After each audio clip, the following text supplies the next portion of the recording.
ወርቁ አይተህ ነው ይባላል። ጸባዬ የቤት ልጅ ነኝ ማለት እችላለሁ። ግን አንዳንዴ አብሮ ለመኖር ሲባል ጓደኞቼ የሚወዱት ስፍራ ለመገኘት እገደዳለሁ። አንድ ቀን ቦሌ የታወቀ ክለብ ውስጥ ራሴን አገኘሁት።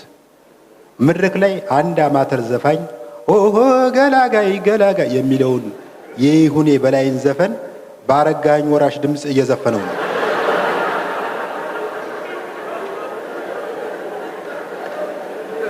አራት ተመሳሳይ ልብስ የለበሱ ተወዛዋዦች ከብልጭልጭ ወረቀት የተሰራ ጎራዴ አንግበው በጭፈራ ያጅቡታል።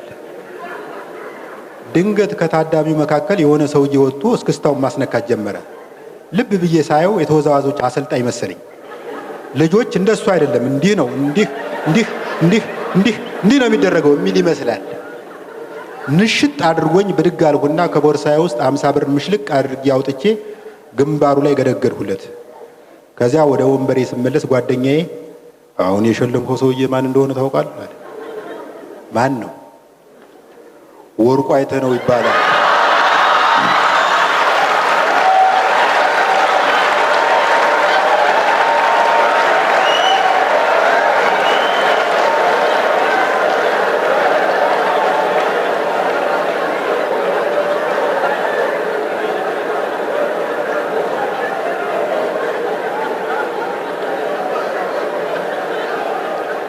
በአሁኑ ጊዜ የአገሪቱ አንደኛ ሀብታም ነው።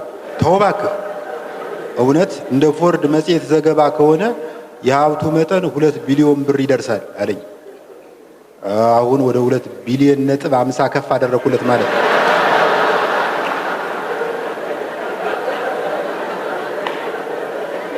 ጭፈራው እንዳበቃ ከወርቁ አይተነው ጋር በደንብ ተዋወቅኩ። ቅድም የተወዛወዘበት ዘፈን ግጥም እኔ እንደጻፉት ስነግረው በጣም ተደነቀ። እስቲ ዱባይ እንሂድና ቁርስ እየቀማመስን እናወራ ሲለኝ እምባዬ መጣ። እንዲያውም ትዳርን ከመፍረስ የሚያድነው አንዳንድ እውነተኛ ስሜቶቻችንን በማለባበስ ነው ብዬ አስባለሁ። ሚስቴ ስለ እኔ የሚሰማትን የነገረች ቀን ነው ትዳራችን የፈረሰው። የሆነውን ዘርዘር ሳደርገው ይህን ይመስላል። በደንብ ዘርዘር ላድርግላችሁ ብዬ ነው። ልጆች ስላልወለድን ለልጅ ስም ሰጥቶ የሚገኘውን ደስታ ማጣጣም አልቻልኩም በትዳር ውስጥ እና ያንን ለማካካስ ለሰውነት ክፍሎቼ ስም እሰጣቸዋለሁ።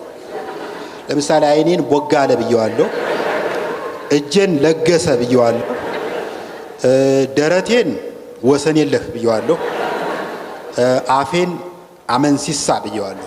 በኦሮምኛ አመንሲሳ ማለት አሳምነው ማለት ነው። መላው ሰውነቴን ደግሞ ባይፈርስ ብዬ ሰይሜዋለሁ። በመጨረሻ ሚስቴን ቤብዬ እስቲ ለሱ ደግሞ አንቺ ስም አውጭለት፣ ላጅሬ አንቺ ስም አውጭለት አልኳት። የሚገርማችሁ ነገር የጠበቅኩት አናጋው ትለዋለች ብዬ ነበር።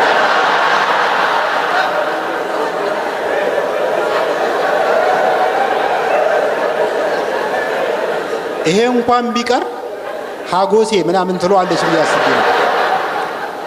እሷ ምንም ሳታመነታ ቢያድግልኝ ብየዋለሁ።